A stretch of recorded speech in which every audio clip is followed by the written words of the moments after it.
Hey, welcome back to the channel. Before we jump into today's story, take just 1 second to subscribe and hit the notification bell, because this channel brings you real stories that stay with you long after the video ends. If you enjoy emotional, meaningful stories about family, love, and the quiet moments that change lives forever, this one is for you. Today's story isn't loud or dramatic. It's gentle. It's patient. And it's about a kind of love that isn't born from blood, but from choice. Trust me, you're going to remember this one. In the peaceful, tree-lined suburbs of Austin, Texas, where evenings glow amber and the air smells faintly of freshly cut grass, lived a woman named Sarah Collins. At 42 years old, Sarah's life didn't look extraordinary from the outside. No luxury cars. No grand social media highlights. Just a modest home, a steady routine, and a heart full of responsibility. But inside that quiet life existed something far deeper. Sarah worked as a pediatric nurse at the city's children's hospital, a job that demanded patience most people never had to learn. Every day, she faced worried parents, frightened children, and moments that could break even the strongest hearts. She had chosen this profession deliberately, not for money, not for praise, but because during life's most fragile moments, she wanted to be someone children could trust. She was the calm voice when fear took over, the steady hands when everything felt uncertain. Even after exhausting 12-hour shifts, when her feet ached and her emotions felt drained, Sarah never complained, because she believed kindness mattered most when it was hardest to give. And no matter how long her days were, Sarah's thoughts always drifted back home, to her husband Mark, and to his teenage son Ethan. Mark was the kind of man who didn't speak much, but when he did, his words carried weight. Calm, reliable, honest. A man shaped by responsibility rather than ambition. When Sarah met him, she felt an immediate sense of safety. But Mark came with a past. A divorce. A shared custody arrangement. And a 12-year-old boy whose world had already been broken once. From the very beginning, Mark was honest. Ethan comes first, he had said gently but firmly. Sarah didn't hesitate. In fact, that devotion only made her love him more. But loving Mark meant stepping into a role she had never prepared for, becoming a stepmother. Not just a wife. Not just a partner. But a stranger trying to find space in a child's already wounded heart. Ethan was polite, but distant. At 12 years old, he understood his parents weren't getting back together, but he didn't yet know how to grieve that loss. So he did what many children do. He withdrew. He spent hours in his room, headphones on, doors closed. He answered questions with one-word replies. He avoided eye contact. Sarah wasn't rejected openly, but she wasn't welcomed either. She was simply there. Like furniture.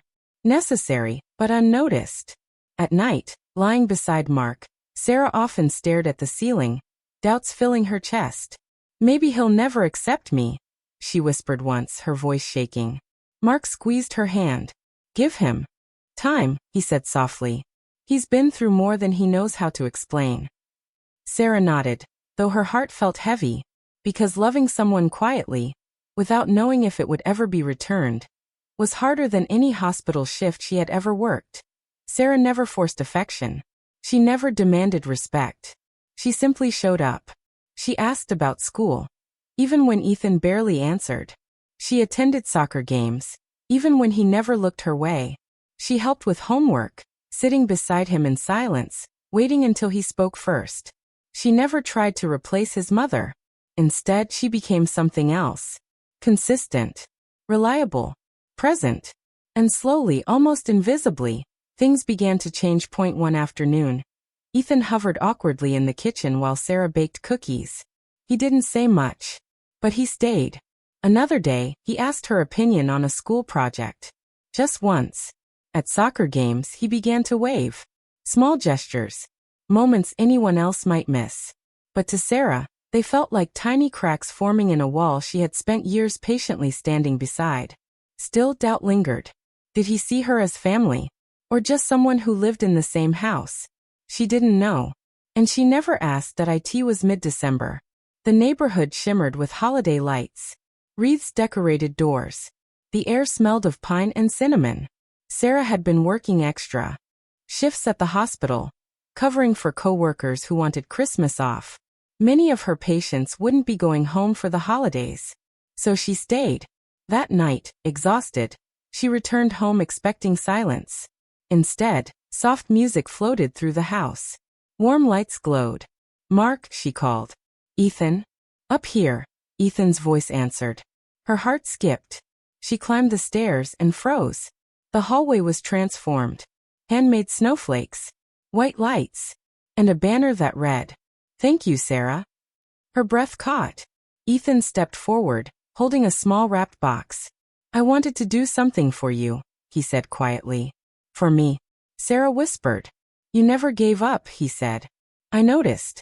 Inside the box was a handmade scrapbook. Photos, ticket stubs, notes, their life. On the last page, written in careful handwriting, "To Sarah, my other mom. Thank you for loving me." Sarah couldn't speak. She pulled him into a hug. And for the first time, he didn't pull away. That night, Sarah understood something deeply true. Family isn't defined by blood. It's built through patience, through showing up, through loving even when you're unsure. Every meal, every quiet moment, every unanswered question. It all mattered. And in his own quiet way, Ethan had finally crossed the bridge she had been building all along. That if this story touched your heart, take a moment to like this video and share it with someone who needs to hear it. And don't forget to subscribe, because sometimes the quietest stories leave the loudest impact. Thank you for listening.